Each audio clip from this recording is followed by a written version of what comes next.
যত চাঁদাবাজি টাদাবাজি আছে সেগুলি কেমনে কম করবেন, বেশি করবেন, কোন জায়গায় করবেন, কোথায় করবেন না, এগুলি ঠিক করেন।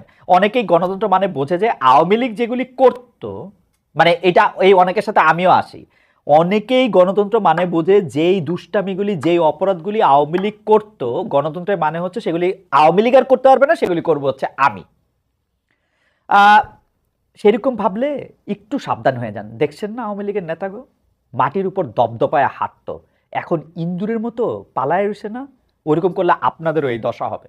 এইবার একটু কাজের কর্মে মন দেন গো উপদেষ্টা মন্ডলী। অনেক তো সংস্কার করলেন, এর মধ্যে আপনাদের চোখের সামনে দিয়া কাওয়া কাদের পগার পার হয়েছে, 3 মাস কই লুকায় ছিল কেউ জানতেন না। কেন? স্বরাষ্ট্র উপদেষ্টা বললেন যদি জানতাম কই আছে তাহলে ধরে ফেলতাম। হা হা।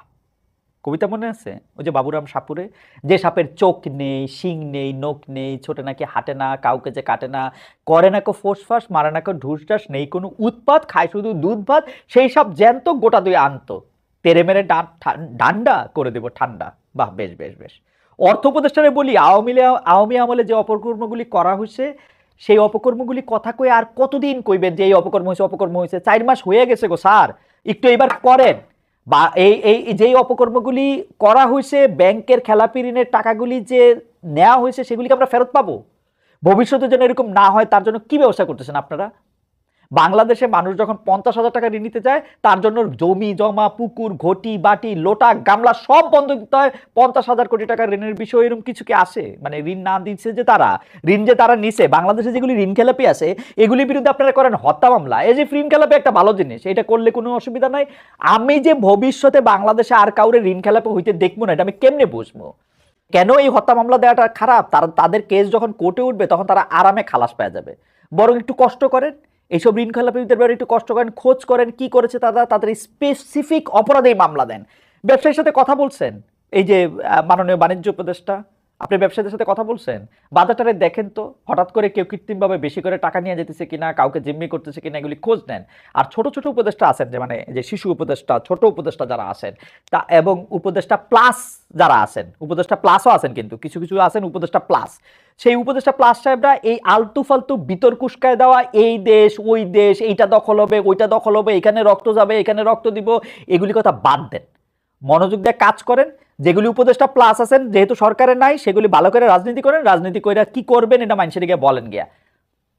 আমরা বিজয় দিবসে খুশিতে ঠেলায় ঘুরতে ঘুরতে মোদিবা একটা পোস্ট দিলেন, তিনি বাংলাদেশের বিজয় এতই খুশি হয়েছেন যে এটাকে ভারতের আপন করে নিতে চাইতেছেন, মানে আমারাইজ করে নিতে চাইতেছেন।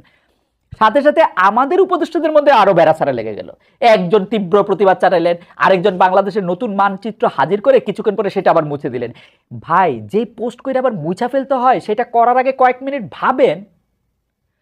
একই বিষয় দেখা গেল শিল্পকলা একাডেমি কর্মকাণ্ডে। বিজয় উৎসব হয়ে গেল ডিসেম্বর উৎসবে, আবার অ্যাবাউট টার্ন। বিজয় উৎসব হয়ে গেল ডিসেম্বর উৎসব, আবার অ্যাবাউট টার্ন। কিসের ভয়ে আপনারা এরকম পেন্ডুলামের মতো এরকম দুলতে থাকেন? আপনাদের ইনকনফিডেন্সও দেখা যায়, তাতে আপনাদের উপর আমাদের ভরসা করতে ভয় হয়। উইনি দ্য পু এই বিষয়ে আমার মানে উইনি দ্য পুরে কিন্তু আমার বিরাট ফিলোসফার মনে হয়। মানে after Tom and Jerry Winnie the Pooh হচ্ছে আমার কাছে একটা বড় ফিলোসফার। সে বলতেছে doing nothing often leads to the very best of something. নেন, ইংরেজিতে বললাম, এই ভাষায় বললে তো আবার কথার দাম বেড়ে যায়। আপনি দেখবেন আমরা যখন মানে কোনো কথার একটা জোর দিতে চাই তখন এটার মধ্যে একটা ইংরেজি বলি। মানে ধরেন কাউরে কইছে বেরিয়ে যাও, বেরিয়ে যাও কই আমাকে পোষায় না, আমাদের কইতে হয় গেট আউট। এই যে বেরিয়ে যাওয়ার অর্থ চাই বুঝতেছে না, গেট আউট করলে সেটার মধ্যে এটা বুঝবে। বাদ দেবেন। আসি নির্বাচন প্রসঙ্গে। শেষ পর্যন্ত ডক্টর ইউনূস নির্বাচনের একটা সম্ভাব্য তারিখ ঘোষণা করেছেন। তিনি বলেছেন 2025-এর শেষে বা 2026-এর শুরুতে নির্বাচন হবে। এইবার নিশ্চয়ই বাংলাদেশের পরবর্তীতে যারা ক্ষমতায় আসবেন তারা শান্ত হইতে পারবেন। এখন একটু দম নেন, মানুষের কাছে যান, তাদের দাবি তাদের এক্সপেকটেশনগুলি শুনেন, তাদেরকে প্রতিশ্রুতি দেন, ওয়াদা করেন, বলেন যে আপনারা ক্ষমতায় যাবেন না, দায়িত্বে যাবেন এবং শেখ হাসিনার মতো ফেসিবাদী হয়ে উঠবেন না। অন্তত এখন তো বুঝতে পারলেন ডক্টর ইউনূস সরকার অনন্তকাল থাকতেছেন না। এইবার আপনাদের এই ঘ্যানর প্যানর বাদ দিয়ে রাজনীতিটা করেন। এই বাংলাদেশে যত উপানুষ্ঠানিক অর্থনীতি আছে, মানে উপানুষ্ঠানিক অর্থনীতি মানে সাদা বাংলা ভাষায় যেগুলিকে আসলে চাঁদাবাজির বিভিন্ন খানা আছে, মানে এইটা আমি আরেকজনের কাছ থেকে শিখা একটা কথা কইলাম আর কি। আসলে এই যে ইসলামের জন্য এত মানুষের এত স্যাক্রিফাইস, এত কষ্ট স্বীকার, এটা হযরত মুহাম্মদ সাল্লাল্লাহু আলাইহি ওয়াসাল্লামের পথ অনুসরণ করেই। তিনিও আর একটা সাংঘাতিক বৈরী পরিবেশে থেকেও মানুষকে ডাক দিয়েছেন ইসলাম ধর্ম বোঝার জন্য, যে তোমরা দেখো আমরা আসলে কিভাবে খাই, কিভাবে থাকি, অন্যদের সাথে আমাদের সম্পর্ক কিভাবে তৈরি হয়, মোট কথা কিভাবে জীবনযাপন করি, কিরকম কাপড় পরি, কিরকম ব্যবসা করি, দেখো আসো এগুলি নিয়ে কথা বলি। এই যে পারস্পরিক কথাবার্তা, এই যে দাওয়াত, এইটা অনুবাদ করতে গিয়ে তাবলিগে জামাত সারা পৃথিবীতে ঘুরছে, তারা ঘর বাড়ি নিজস্ব ব্যবসা বাণিজ্য চাকরি ফালায়া বা কোনো সময় বা কোনো সময় নিজেদের অনেক কাজের সময় তার আর পরিমাণ অ্যাডজাস্ট করে হলো তারা এই জিনিসগুলি করতেছে। অথচ এই যে সাতপন্থী আর জোবায়েরপন্থী মারামারি, কে ওয়াজ করবে আর কে আখেরি মোনাজাত করবে, এই নিয়ে কারাকারি তাবলিগি জামাতের স্পিডের সাথে এটাতে একেবারেই খাপ খায় না। এখন দেখেন কে এইটার মধ্যে ওয়াজ করবে, কে আখেরি মোনাজাত করবে, এটা নিয়ে যখন দুইটা পক্ষের সৃষ্টি হয়েছে, আমাদের কি উচিত হয়েছে এই বিভেদের আগুনে আরো তেল ঢালা, নাকি এইটা কিভাবে থামানো যায় সেটা দেখা? আমরা টঙ্গীতে একটা ছোট মাঠ দিছি, শুধু এমন একটা মাঠ, আমি আগেও বলছি যে এটা আসলে ফরজ ইবাদতের জায়গা না, মানে এটা তো মক্কা না, এটা তো কাবা শরীফের লোকজন হজ করতে যাবে, ইসলামের 5টা স্তম্ভের একটা অনেক বড়জের এক ফরজের একটা, তা তো না। যথেষ্ট টাকা থাকলে হজ আদায় করতে হবে বাধ্যতামূলক, তা কিন্তু না। অথচ এই যে গরিব একটা দেশ, এখানে বাতাস দূষিত, যানবাহনের সংকট, জীবনের ঝুঁকি, সেখানে ফরজ ইবাদত না হওয়া সত্ত্বেও মানুষ সমবেত হইতেছে সারা দুনিয়া থেকে আইসা, সেখান থেকে মানুষ ওয়াজ শুনতেছে, আলোচনা শুনতেছে, পরবর্তী দিনে করণীয় শুনতেছে, বর্তমান সময়ের আলাপ শুনতেছে, আমরা কিভাবে চলবো, থাকবো, পড়বো, খাবো, এগুলির নির্দেশনা জানতেছে। এই জায়গাটার মধ্যে আমরা কি এই বিভেদ সৃষ্টি করতে করতে 4 জন মানুষ মাইরা ফেলবো? মারা গেছে কিন্তু 4 জন লোক, 4 জন মানুষ আমরা মাইরা ফেলবো? কি প্রতিষ্ঠা করতে আপনারা তাদেরকে, আমরা তাদেরকে মেরে ফেলা হলো? বলেন তো আপনারা কি জন্য তাদেরকে মারলেন? আমার একটু বলেন তো, এটা কি যুদ্ধের ময়দান? সাতকে, জুবাইরকে, এর মধ্যে আবার কে সাতপন্থী কে জুবাইরপন্থী, কোত্থেকে এইগুলি আমাদের কাছে এত মারাত্মক ইম্পর্টেন্ট হয়ে উঠলো? মানে এটা কি সবাই খেলা? মানুষের প্রাণ কোনো অর্থ বহন করে না? এটা Brazil Argentina, Abahani Mohammedan, BNP Jamaat, আমরা কি প্রতিষ্ঠা করতে চাইলাম? এটা আমার মনে হয় এক্ষুনি এই মুহূর্তে, মানে গতকালই করা উচিত ছিল, তবু এখনো সময় শেষ হয়ে যায় না। এই মুহূর্তে এই ধরনের কোনো বিভেদের মধ্যে আর থাকা উচিত না, এই বিভেদ পালা উচিত না। কারণ দেখেন, জহির রায়হানের সময়ের প্রয়োজনে গল্প পড়ছিলাম যে আজকে থেকে 3.5 দশক আগে হয়তো, যে দেশ একটা ভৌগোলিক ব্যাপার, 3 প্রজন্ম আগে পরে আমরাই কি বলতে পারবো কোনটা দেশ কোনটা বিদেশ? কিন্তু কিছু জিনিস তো থেকে যাবে, তাই না? এই যে আপনি ইসলামিক আদর্শ বলেন, মানবিক আদর্শ বলেন, এই সময় আমরা মানুষজন কই ছিলাম, সেই জায়গাগুলি তো থেকে যাবে। কি বলবে আমাদেরকে পরবর্তী প্রজন্মের লোকজন? কি উদাহরণ আমরা সৃষ্টি করতেছি?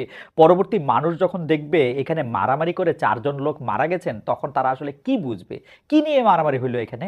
আপনারা কি নিয়ে ফাইট করতেছেন বলেন তো? জনাব সাতপন্থী এবং জনাব জুবাইরপন্থীরা কি প্রতিষ্ঠিত করতে চাইতেছেন? কতটা প্রিয় হয়েছেন আল্লাহ? কোন ইসলাম প্রতিষ্ঠিত করতেছেন আমার একটু বুঝান তো, কোন ইসলাম আপনারা প্রতিষ্ঠা করছেন?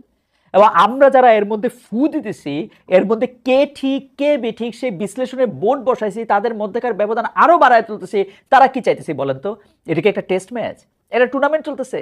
আমরা কি কেউ জিততেছি? এই প্রশ্নটা আমি রাখলাম আপনাদের জন্য। আমাদের দেখেন সবকিছু তাড়াহুড়া, যেন মাথার ভিতরে রেস চলতেছে, এত তথ্য, এত ঘটনা, এত খবর, দুনিয়া বাই বাই করে ঘুরতেছে, আর আমাদের মগজের ট্রাফিক জ্যাম লেগে যাচ্ছে। একটা অস্থিরতা ঘুরপাক খাইতে থাকে, কত কিছু করতে হবে, কত কিছু বলতে হবে, কত কিছু লিখতে হবে, কত কেউ ভুল বুঝতেছে, ভুল ভাল বলতেছে, এদের জবাব দিতে হবে। এই অস্থিরতার চোটে কিছুই করা হয় না। নিজেকে যে এত অপরিহার্য মনে হয়, এটা আসলে কেন হয় এরকম? আমরা একটা ঘোরের মধ্যে থাকতে চাই বোধ হয়। কোনো একটা ইস্যু নিয়ে আমি যদি কিছু না বলি, দুনিয়া কি থেমে যাবে? আমারে যদি কেউ ভুল বোঝে, মনে মনে গালি দেয়, কি আসে যায়? আমারে কেন এত রিয়েক্ট করতে লাগে?